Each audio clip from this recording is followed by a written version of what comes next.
Hey, welcome everybody. We'll give folks a minute, okay? And then we'll get started here. Angie, how are you? I'm well, thank you. How are you? I'm doing well here. We can pick a more appropriate background. Oh, got a mirror. There we go. Talk about a flashback. What a great Knowledge Commons conference. That was just terrific. Right. It was Yeah. amazing. How fortunate we are to have such wonderful colleagues. Yes. No, couldn't agree more. Couldn't agree more. I'm frankly, I was excited already about that edited volume, but I think it's just going to be, really impactful, frankly. Agreed. Agreed. Absolutely. Subi, great to see you as well. Hey, Justin. The workshop closed today. Yeah. Yep. We were there was a few people. I was there this morning as well, just trying to clean. And the idea was to have no kind of major meetings or bigger events, but there were a few people there, including our wonderful visitors, as you see, who are leaving later today. So sorry about the dog. So it's all good. It's we were joking earlier, Angie and I, about the post-pandemic these days is in air quotes, right? I don't think we're ever going to get totally over it. And how are you doing? What about you? Yes, no, great to see you all, guys.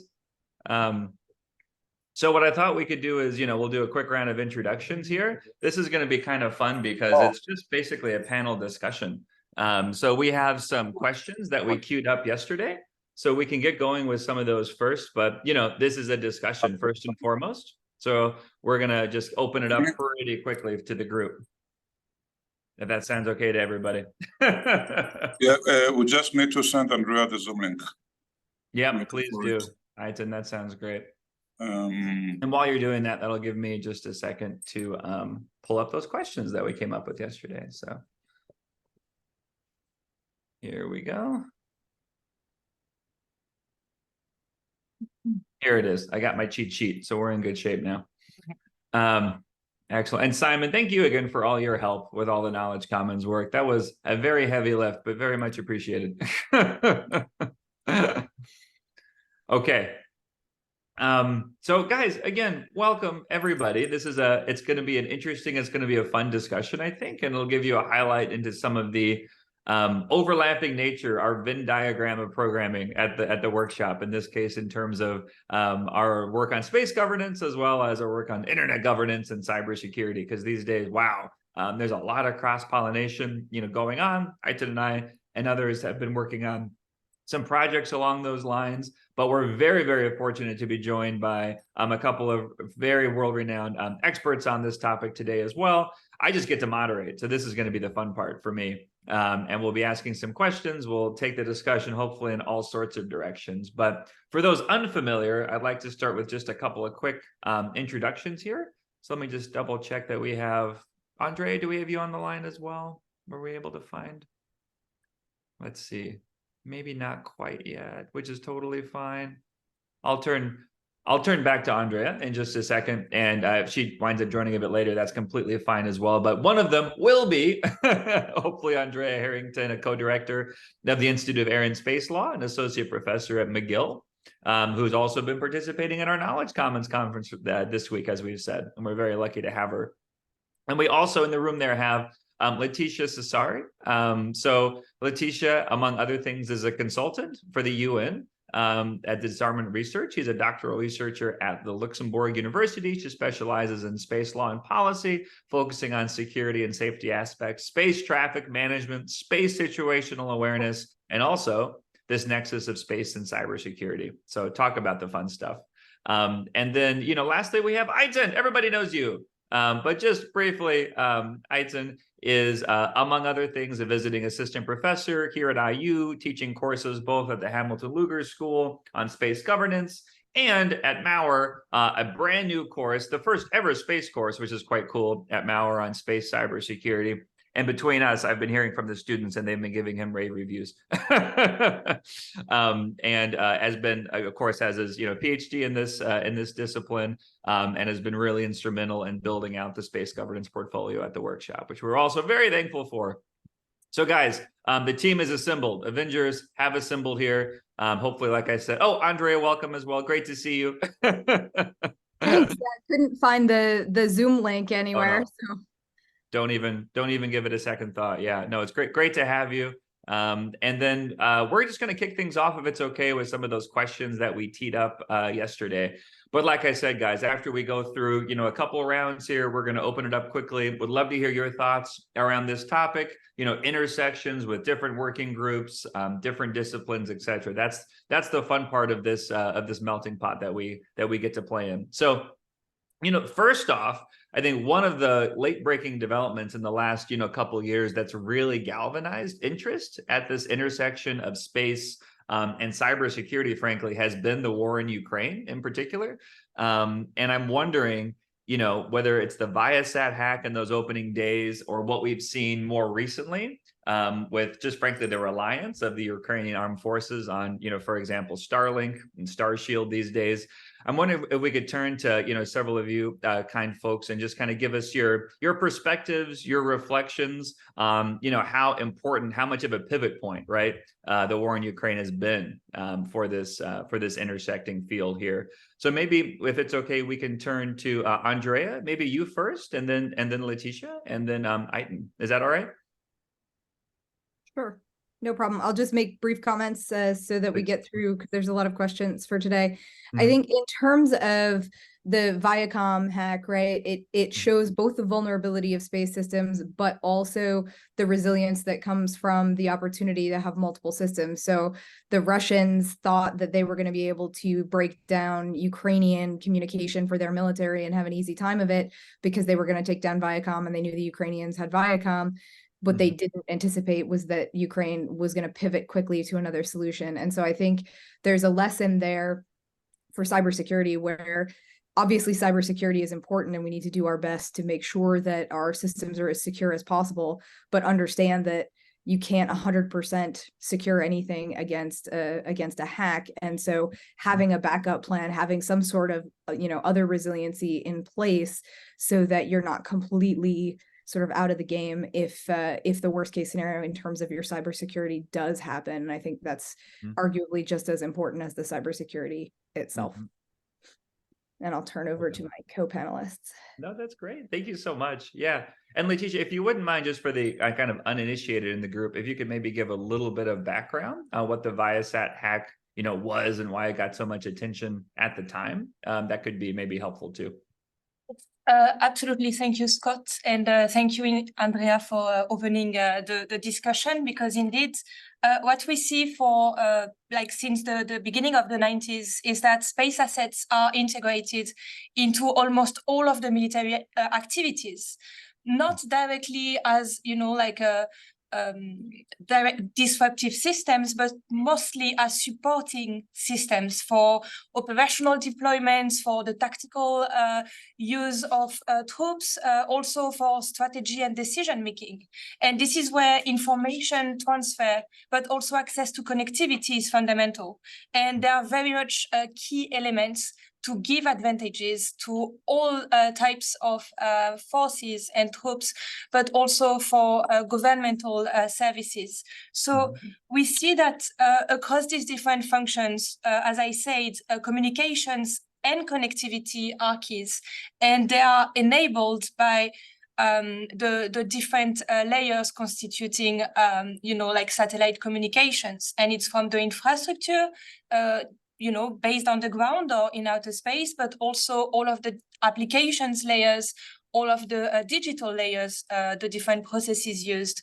And these are more or less closed, meaning that if it's for civilian purposes, it will be more open, it will be directly accessible by different type of actors. And when it's for military forces or military uses, it will be closed networks, because you need to close it in order to reduce the number of key entry points. And at the same time, what we've seen the past few years is also the increasing use for modern battlefield of commercial systems. And this is really a tendency of making private the uses of commercial the uses of kind of military communications in a way that private space operators in day-to-day military operations are using commercial systems. Now, it creates a blurring line. Let's say it blurs the line between the military and civilian infrastructure, and it raises a lot of questions. It's about the qualification of a system. If it's not fully military and it's half civilian, then how do you qualify it? And how do you justify or not a potential strike? And should this strike is legitimate? And answer should be no, because there are also civilian purposes, but it's always about proportion, right? Mhm. So with this increasing use of commercial space infrastructure by, military troops, we see that more and more questions happen. And now regarding the international tensions, and if I refer to the Viasat incident that occurred in March 2022, there has been the first acknowledgement by a private entity of a disruption in their systems. What I mean is that we don't know if other private entities faced this type of disruption, but that was the first time that it was made public. And this is for several reasons. One is that it was very difficult to hide, because we've seen also that within the European territory, the Viasat services were used by many different actors. If you look at the news, it was used in Germany, for instance, for the wind turbines, so to power energy services. It was used in Italy, in France, and so on and so forth. So a lot of customers, civilian customers, were directly impacted by these operations. Now, what we see as well is that this type of events remains at the moment rare compared to other operations against other infrastructure. And I don't know if you want me to describe a bit what happened according to public data, but for now, I will stop here. No, that's really helpful. I think we can probably, just because of the breadth of issues we want to get through, maybe we can return to that if folks have further questions. But yeah, no, big deal, right? Because of the dual use nature, of that network and the reaction, the fact that this was the first time, as you're saying, that the EU, got involved and actually attributed a cyber attack back. So you can feel free to piggyback on what's been said, but if, again, just because we do have a lot to get through, if you also kind of wanted to reflect on, how this hack helped to highlight, gaps in current multilateral treaties related to both space and frankly, even less so on cybersecurity, that could be kind of interesting as a kind of a next step to the conversation too, because then we can pivot to why they've been so tough to fill these gaps, right? Yeah, so I think that the importance of what happened in Ukraine is to put this topic high on the agenda. Cyber threats to space systems, they were there before, and there were people who were talking about it, and there was even Space Policy Directive 5 about it. But but until the Ukraine war, it was not many people were aware of this, and this was a wake-up call. And now it is high on the priority of all the space companies and White House, Congress, and whatnot. But what it also exposed is that we don't have international regulation for the space and cyber nexus. There is some regulation of military uses of outer space, and there is some regulation, not too much about cyber operation, and there is about cyber crime, but this nexus, there is nothing about the nexus of space and the cyber, and I think this is something that we might want to fill, not as something that when you are talking about space, you mentioned cyber or vice versa, but focusing on this integrated domain. Thanks a lot. I think that's perfect, and I think it's a good pivot point, then maybe Andrea, you could help us with describing a little bit about like kind of the current architecture for multilateral governance in space, and some of the unique challenges, right, that cyber threats pose to that, since it's been a couple decades now since we've had a major new treaty for space. Absolutely. So at a basic fundamental level, outer space is free for exploration and use by all countries. So like the high seas in that sense, right? It's not the territory of any one country and anybody can use it.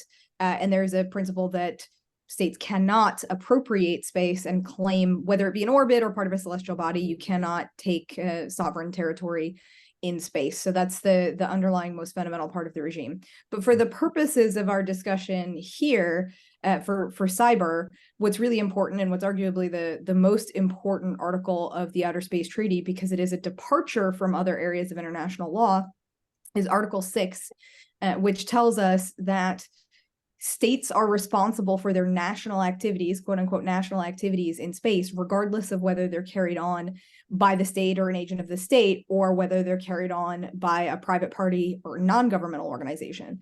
And so that's different from, say, the law on the high seas, right?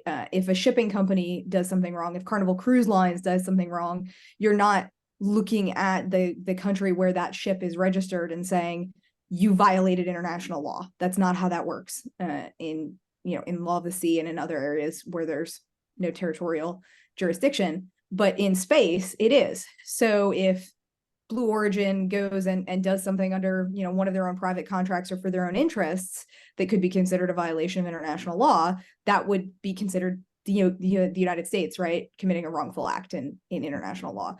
So that's something really unique to think about in space. And likewise, in Article 7 and then the Liability Convention, states take on liability for damage caused by their space objects. So while this works pretty well, right, this combined regime works pretty well for space, I think it's important that we have that level of state responsibility in space, particularly the physics of space are unique, right? If you have collisions that happen, it's not like if two ships collide on the sea, right, and they mostly sink and there might be a little bit of debris in the water, but it's not going to materially hinder anybody else's ability to use the high seas if two ships collide and the worst happens. That's not true in space. In space, if two satellites collide, you get a huge debris creating event, and that's going to be up there for a long time and in everybody's way and cascading and potentially causing more debris. So if you think about the accidental collision of the Iridium satellite with the defunct Cosmos satellite in 2009, I believe, that's still a big debris field that is circling the Earth and that has to be contended with. So there's a whole different perspective in terms of the physics of the space domain where it makes sense that states have that level of responsibility. That being said, it doesn't really capture the unique problems with cyber, because you can conduct cyber activities from anywhere, right? All you need is your internet connection, your ability to access whatever it is you're trying to interact with.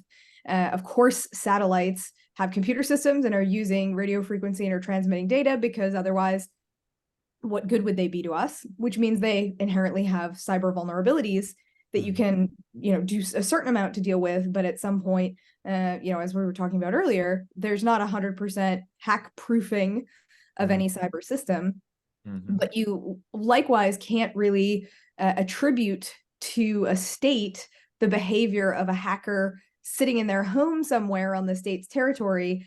That would be an absurd result to consider that states need to really be policing cyber activities so much, because if somebody happens to hack a satellite rather than hacking a terrestrial facility, then all of a sudden the state's going to be on the hook for it. That really does not make any sense, because the cyber person is not carrying out a space activity, right? It's not a national space activity. They've never launched anything into space. They've never registered anything in space. They're just sitting there at their computer doing what they're going to do. And so the lack of a good cyber regime, whether it would be counted under cybercrime or otherwise, is really what is causing a problem here for how do we deal with the legal implications of satellite hacking when you consider that somebody could make a satellite system inoperable by cyber hacking, or potentially even worse, right? Get control of the maneuvering system and move it somewhere that's going to be dangerous and pose a threat. So these are challenges where the two regimes really are not set up to deal with the problem of what happens when you have a cyber incursion from Earth to an object in orbit. Fascinating. No, thank you so much, Andrea. That was absolutely terrific. It reminded me your comment about our space cyber session earlier today. We're doing this digital badge, guys, for those who weren't aware. So I'll put up a link in a little bit if you want to learn more about that. We have lots of scholarships and stuff available thanks to Microsoft and others for the students on the line if you're interested.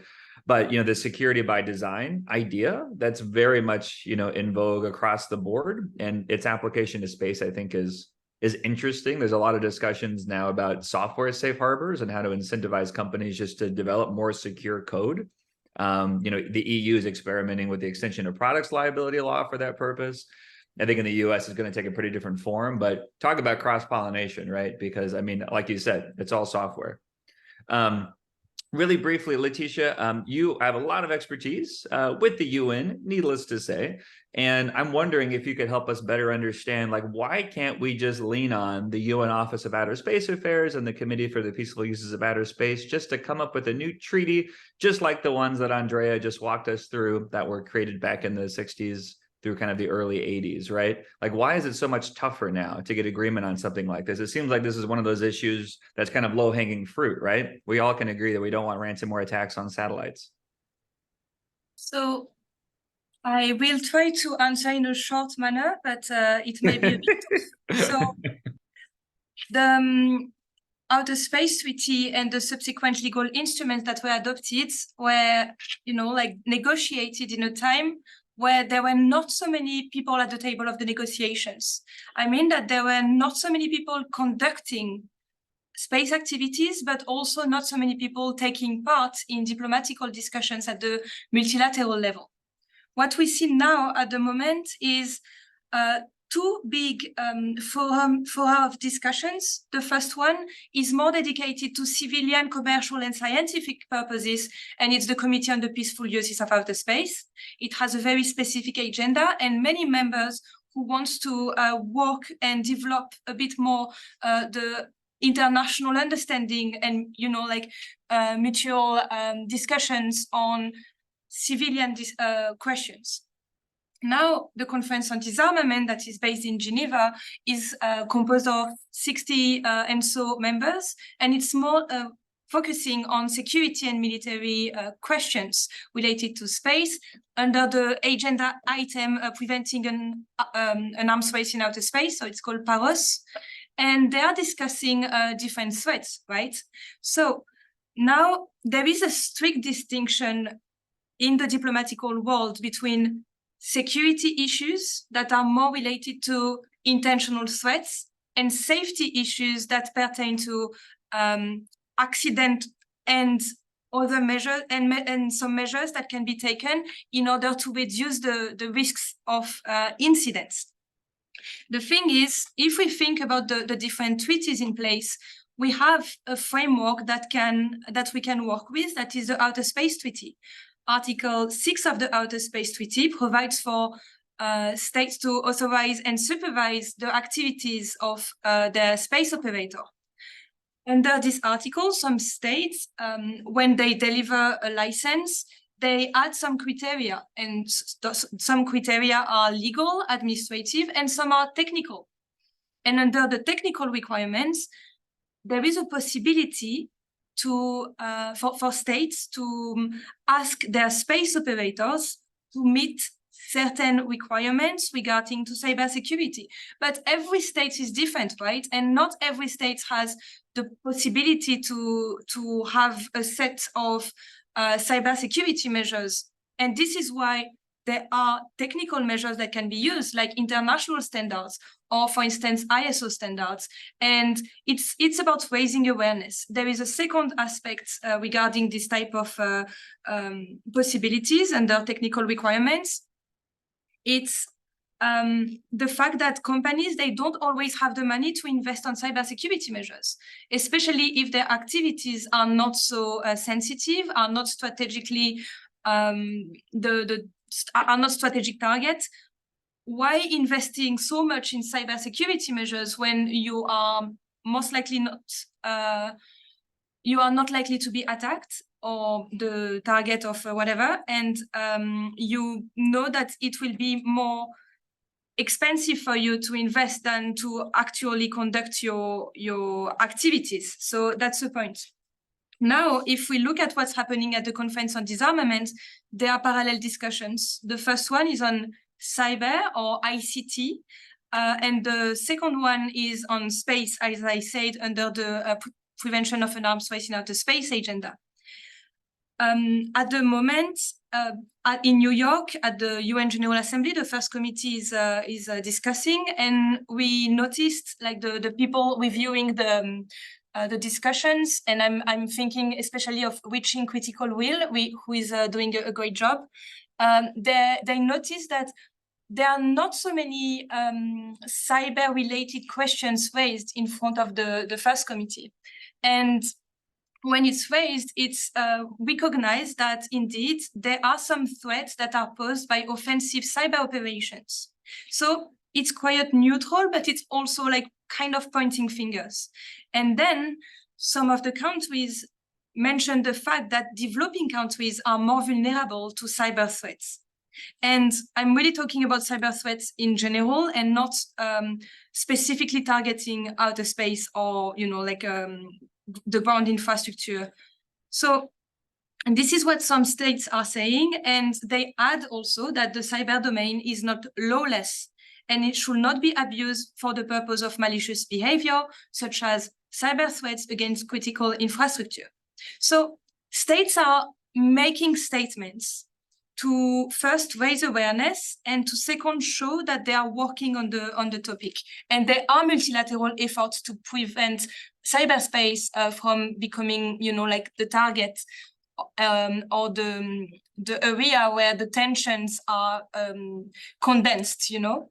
So now at the Conference on Disarmament under the agenda on powers, there are discussions regarding the threats. And there is a OEWG, which is an open-ended working group that met 4 times the past 2 years. And one of the sessions, the second one, was about identifying potential threats. So experts were invited to discuss what would be the most pressing issues to address. So it's about counter-space capabilities, right? And the low-hanging fruits are, at the moment, considered to be first, direct ascent anti-satellite capabilities and technologies. And second, the placement of weapons or of counter-space capabilities in outer space. The cyber question is addressed, but it's not addressed in details, because we also see that in many cases, the operators are states, and states are both the regulators and the players of the game. It's not a game, but you see my point. So when you are aware of some possibilities you have, you try to see how you can position yourself in the best way. Now, states are also discussing about what is a responsible behavior. And of course, conducting a disruptive cyber activity is not very responsible, but it's impossible to define precisely. And about your questions regarding why we cannot have a treaty at the moment, not only we cannot define it because there are too many participants in the discussions and in the activities, but also because we cannot define it. We cannot say, oh, we have one word that we can conceptualize as a notion and it will just cover every single future activity. No, because humans are fantastic, smart, intelligent people that can create a lot of new inventions. And if we define, we limit.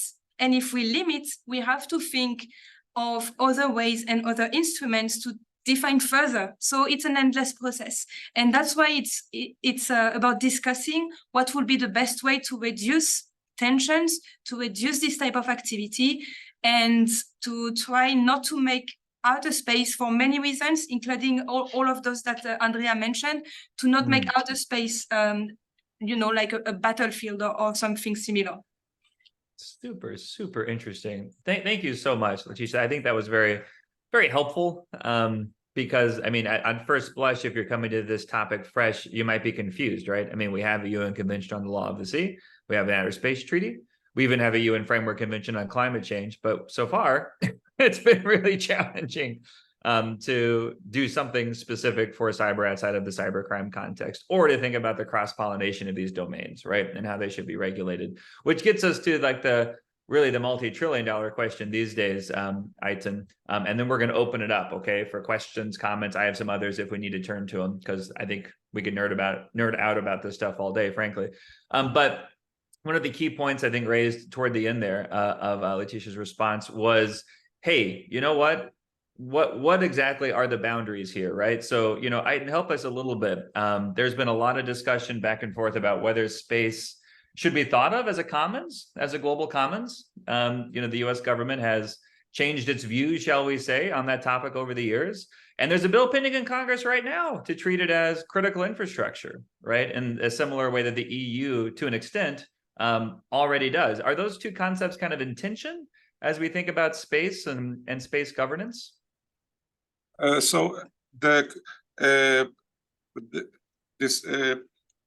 This question is often discussed, and there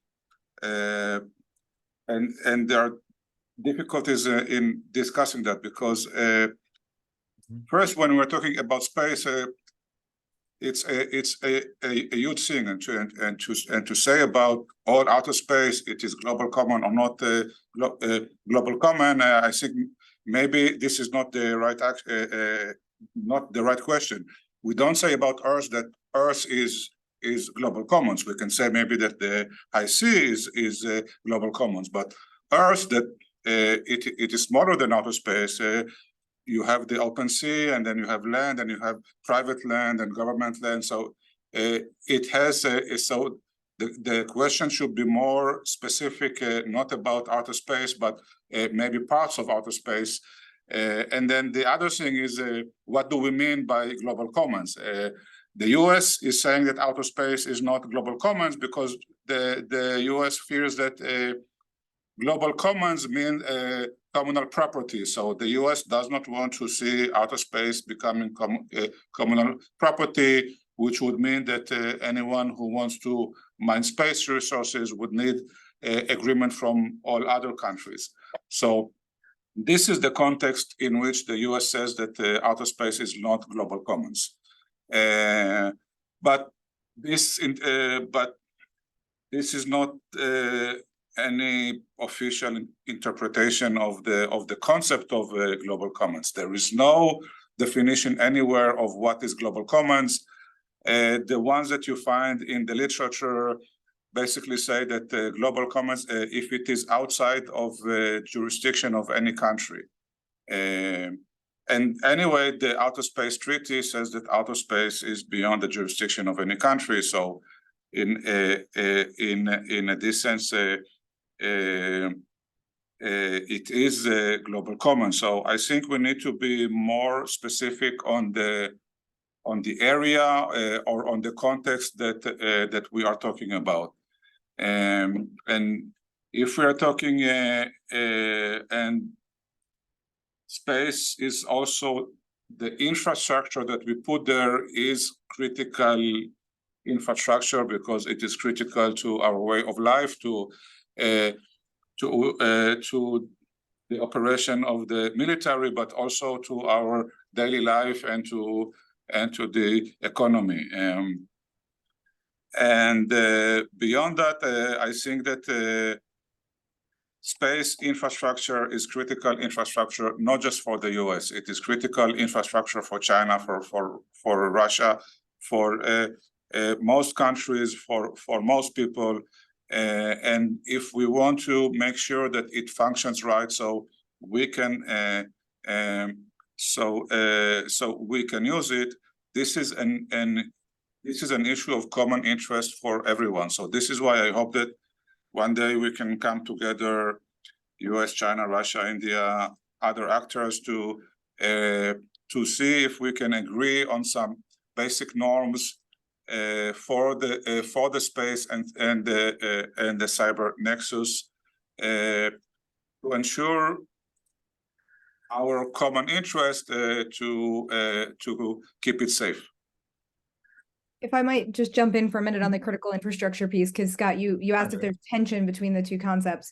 Yeah. And I don't personally see any tension there. And I think the reason that this gets confusing and that folks will say, is there tension here, is a semantic difference, because people will say space as critical infrastructure, but it's not actually what it is, right? It's space systems as critical infrastructure, which is what's being discussed in the US and elsewhere. And so if you think about, for example, there's the high seas, and then there's undersea cables, undersea communications cables.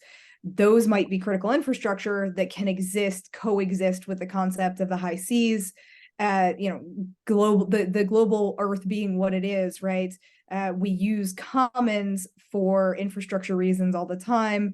Some of it permanent infrastructure, some of it movable infrastructure. But regardless, as I see it, there is no particular tension between the existence of critical infrastructure in space, in somewhere beyond national jurisdiction, in a commons perspective, regardless of which definition or what scope of commons you take that term. Thank you so much for jumping in and clarifying. Oh, sorry. Yeah, Letitia, did you? And very then we'll quickly. Turn to Ivana. Yeah, please. Of course, and very quickly, if we focus on the assets in particular, we have to also make a difference between the assets which are very much used for humanitarian purposes, for governmental purposes, and those who are just there for either entertainment or they are shared for other type of services. And the first part, when we identify what a critical infrastructure is the scope.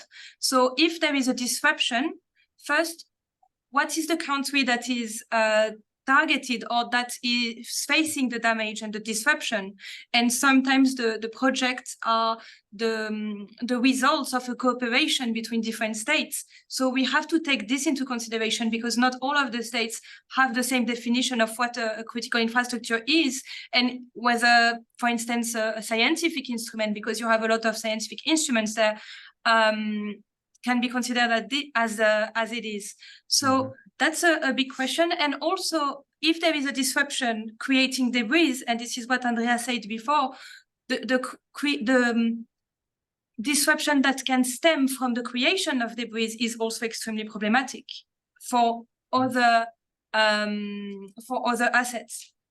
And then it's about of the severity of the action and of the damage faced. So, for instance, what is the effect on the public? And if we think about the humanitarian satellites, indeed, it can be extremely problematic, especially when we see how much they are used to mitigate the risks of natural disasters and so on and so forth. And then the economic effects and environmental effects. And I was talking about the debris before. So that's a lot of different considerations to keep in mind. And the second part is, and I will come back to this notion of safety and security, it's, like the fact that if there is an increasing use of counter space capabilities against assets placed in outer space, and it's creating debris, or it's making the satellite non-functional, and so they are just like impossible to guide anymore, then it has an impact on safety, because it's creating a lot of safety hazards towards other satellites, especially in low Earth orbit, so a bit beyond 200 kilometers. And in that case, if we have, for instance, military satellites, then they can be damaged by the debris created. So the safety issues is a security issue. And there is a feedback loop that is constant and that we need to consider. And that's also the reason why this very issue needs to be considered by the Conference on Disarmament and the Committee on the Peaceful Uses of Outer Space, because what is decided in one instance has impact on the other instance.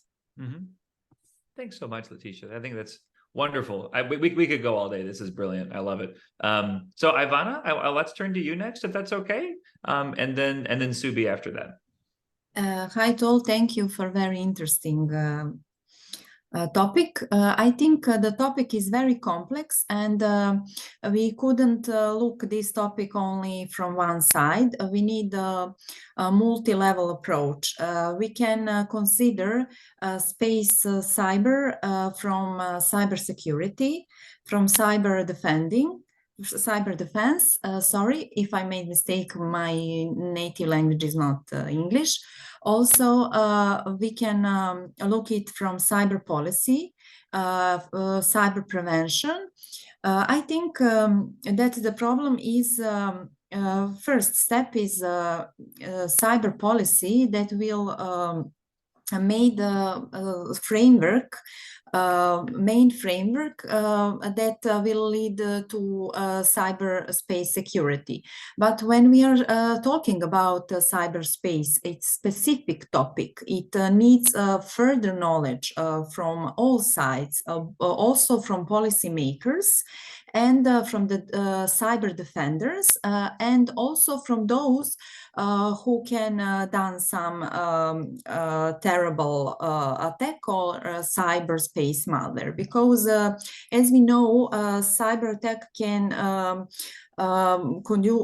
be conduct from home, from internet, but we need also to consider special social psychological profile and motivation of a person who will do that.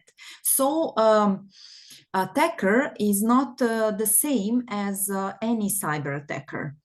So this is a so specific topic that need specific regulations. And as colleague Andrea was Andrea told, we the precise to define all concepts that are connected to cyber space, and I think that the government, global leaders, they need to make some requirements on global level before everything, because there are also differences between countries worldwide in their national laws, and these global requirements may lead their national laws to achieve a cybersecurity. Only that step can make the difference on global level. Thank you so much, Ivana. I think a number of important points that you raised. No, that's terrific. Thank you. Would anybody like to jump in to respond, Andrea, or in the room there, Letitia or Eytan? I think she spoke across a number of points. Yeah, Letitia, please. Yes, just to come back to national laws and policies that are required, indeed, that's very much something that all states have to work on, because most of the states, they have a network that is used to connect their population, and they have a network that is used for governmental and military services. And sometimes when commercial actors solicited by the militaries, you know, there is this dual nature that you mentioned, Scott. So in that case, not all of the states have the possibility to have like the cyber experts that they need, and some national infrastructure, unfortunately, are less protected and are less likely to follow some minimum standards of protection. And this is where capacity building enter into considerations. And this is where international cooperation enters into the cooperation as well. So states, because they are identifying cyber as a pressing issue, they work together, because a country can be used as a third party to facilitate the transmission of a malicious activity, unfortunately. And this is the reason why, indeed, we need laws and policies, but we also need, because you can have a policy if you don't have the money to invest in a strong cyber secure infrastructure, you just have the policy, right? So this is where this international cooperation needs to happen in a very open way, meaning that every single state has to be considered. And now for space actors, this is also something to keep in mind, because the antennas that are being used to receive communications are located all over the world. So if they are plugged to a system that contains some flaws, it may create many issues. And this is, so I repeat, yes, national laws and policies, but combined with international cooperation for capacity building. Excellent points. Thank you so much. Subi, let's turn to you next. Yeah, thank you, Professor, and good afternoon to everyone. I think three experts have really touched upon a very interesting area that I'm dealing with all these last few days, or maybe a little bit more than a month that I'm here at the Ostrom workshop. I really liked what Mr. Eytan said about India, US, China, Russia, all coming together and talking. And this it's very, very significant. And I go back to UNIDIR in 2008, before the 2009 group of governmental experts meeting had happened. I was also one of the 31 people invited as whatever they call consultants or experts at their headquarters. And basically, Professor, there both the Russian side and the US side also came and spoke to me, because India had a very subdued presence there at that point of time in the overall cyberspace matters, about how both sides should be talking. And remember, those were the early years when both came from two different directions. The Russians originally brought the UN General Assembly resolution to look at the you can say the security of ICT, etc., etc. But having said so, there has been a lot of work that has happened on the ground. The GGs in many of its editions finally have given us those 11 norms. But as we all know, implementing them really hasn't really happened. And to that end, now you have two OEWGs. The OEWG for space under the UN General Assembly Resolution 7623, and as well as the one on cyber under 7327. I wanted to ask Leticia, if at all the Conference on Disarmament, as well as whatever the groundwork that UNIDIR works, has there been an effort to see that the two OEGs somewhere talk to each other, converge, and try to go ahead on a coherent path, or maybe come to a kind of a solution where both the efforts are kind of optimally used, rather than going in two directions and later trying to see if there is something. Thank you. Thank you very much for your questions, and I'm very happy to see you here. It's great to see that you still follow very closely the different discussions. And indeed, there are some exchanges of information, but the big but is that the different states don't have the same capabilities regarding diplomats. So sometimes we see one diplomat with 11 different portfolio: nuclear, bio, cyber, space, and so on and so forth, which is good from a side because it means that they can create some bridges between the different meetings. And it can be also bad because they don't have the time, they don't have the possibility to focus a bit, deeply into some of the discussions, especially the small states or the states who are not involved too much in military activities. Even so, these activities have an impact on their countries. So we see diplomats who go also to the COPIOS and the Conference on Disarmament, but they are rare also because there are different permanent representations. So a permanent representation is really this office that is based in a city. For instance, the UN, like Vienna has some UN agencies, and Geneva and New York. And we believe that most of the states communicate together together, meaning New York and Geneva, Geneva and Vienna, but also with their Ministry of Foreign Affairs, for instance, or their MOD.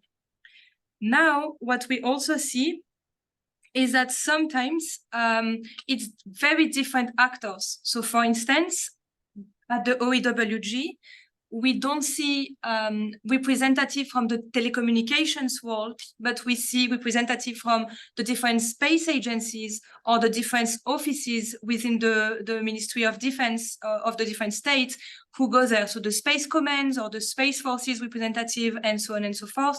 And as I say, the space agencies. Now, it really depends on whether a country has a permanent representation in Geneva or not. If they do, yes, we assume that the different teams, the cyber one and the space one, communicate. If they don't, there is no guarantee.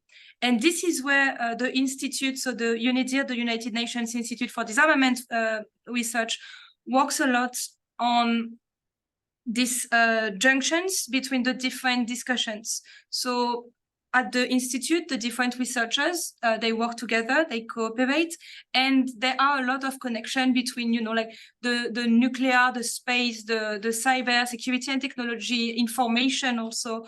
And then I won't quote conventional weapons or WMD because for space, explosion in a populated area, because for space it's a bit different, but we follow each other work, and when we can, we either organize events so people can meet, discuss and exchange, or we publish some reports or some dossier that people can consult in order to follow the discussions or to follow our work. So that's very much something that we are committed to. Now, you know, like there is not so much more that we can do at the moment, but we are trying to push for more cooperation and mutual exchanges. Professor, if I can ask a supplement question.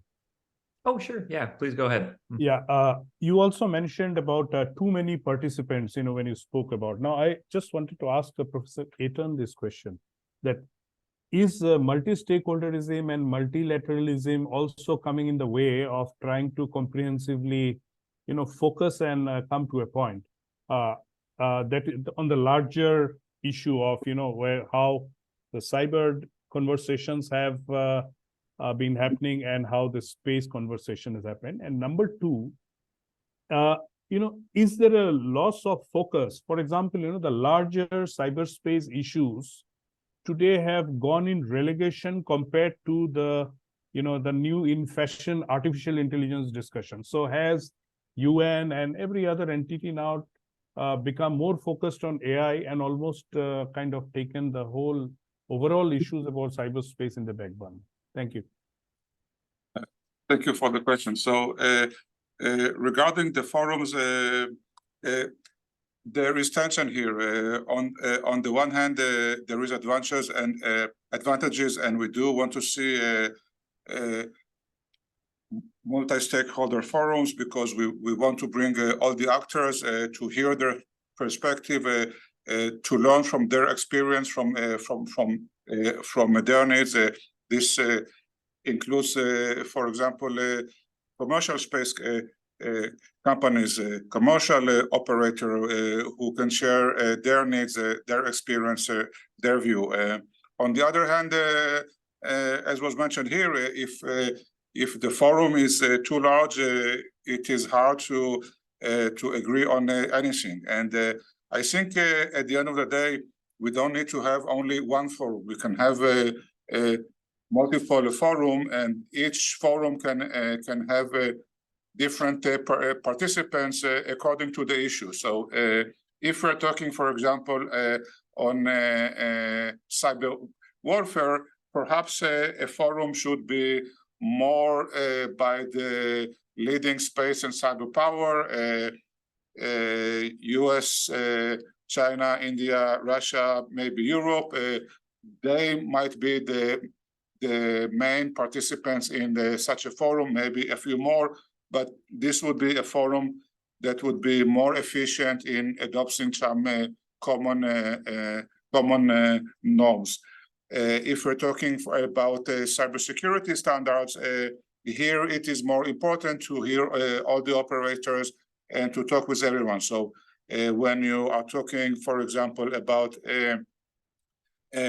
industry standards or guidelines, you better have a forum that is multi-stakeholder. So and at the end, the different forums, I think that they would complement each other. In relation to the AI question, yeah, AI takes more and more attention, and the AI, of course, has bring with it its own issues, and the UN and other organizations should address that. But I think we can also maintain enough attention span to the space and cyber nexus. Thanks so much. And as you guys can tell, I mean, we're barely able to scratch the surface. This is the fun we get to have, you know, in the working groups and otherwise. So if you're not already, please join. I'll put up a link there in a minute. We have a few minutes left. So I'm wondering, for sure, if you have another, you know, question, raise hands. But otherwise, I'm wondering, just by way of conclusion here, maybe we'll take one last round, and you guys can kind of reflect. Take it however you want, all right? But one of these areas of a lot of cross-pollination between, you know, cybersecurity and space discussions right now is this idea, getting back to the state responsibility point of due regard in space and kind of due diligence.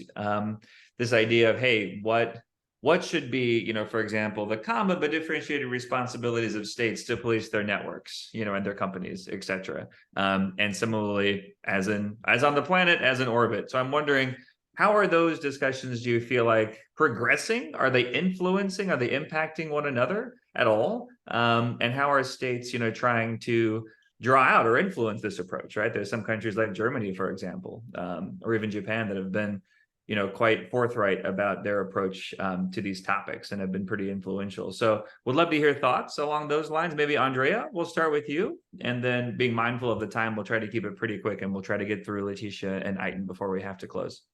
Sure, happy to jump in. So due regard is a treaty obligation that comes from Article 9 of the Outer Space Treaty. And of course, due diligence stretches across international law as a requirement for state behavior.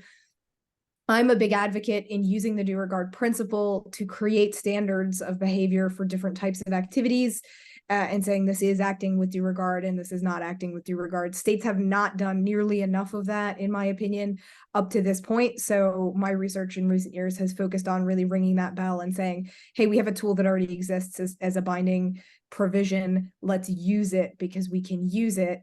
And so from that perspective, a certain level of requirement for encryption and cybersecurity on your satellites, especially if they're maneuverable, seems, you know, like that would satisfy a due diligence obligation in general international law, or, you know, acting with due regard for other states that are operating around you, so your satellite's not going to be so easily hacked. It's an obligation of conduct, not an obligation of result. And I think that's an important distinction from some other requirements in international law. Both due regard and due diligence are an obligation of conduct. Did you do something that lives up to standards to try to prevent the incident, to try to make the situation good? If you fail, but you tried, it's okay. You can fail and you don't, you know, commit a wrongful act under international law. But if you are just careless and you don't live up to these standards, to really do diligence and do due diligence and act with due regard, then that's where you get into a situation that your wrongful act would be a failure of your conduct, not the result of that breakdown. Super helpful, Andrea. Thank you so very much. And maybe Letitia, how is this playing out at the UN? So exactly as Andrea said, due regard is in the treaty. So when states are discussing of this need for acting in a responsible manner, as I mentioned earlier, there are some mentions to due regards. It's about conducting an activity while paying due regards to the activity of the others. And this is very much linked also to an act in good faith, because of course you cannot plan every single disruption or every single issue that your system will create, for instance, an unfortunate harmful interference. So this is the reason why there is this distinction between the accidental risk and the intentional threat. Now it's about also reducing the likelihood of intentional threats by reducing the type of capabilities that may be deployed. And this is where the discussions also involve this propositions to prevent ourselves from conducting an ASA test or from placing a disruptive system in outer space. So these are discussions that are taking place at the moment under the OEWG mandate on the responsible behavior. But I think that in the coming months and years, we will also see more and more discussions regarding what is due regard. And you mentioned Germany. I can also add, for instance, the speech from Setsuko Aoki from Japan. As you say, Japan is involved in the discussions. She made a very big contribution on due regards during one of the meeting. And Philippines also. Philippines is working actively on pushing for this principle when states are trying to understand what it is to act in a responsible manner or to conduct activities in a responsible manner. Thank you so very much, Letitia. And unfortunately, we're pretty much out of time, guys. But Eytan, any closing thoughts from you? Yes, just I will be brief. I think this is only the beginning of the discussion about the space and the cybernexus. It's only recently became high on the agenda, and when we're talking about adopting norms and implementing them, it will be years. The law of the sea had a few centuries to evolve. The air law had a few decades. Even space law had a few decades. This is really new,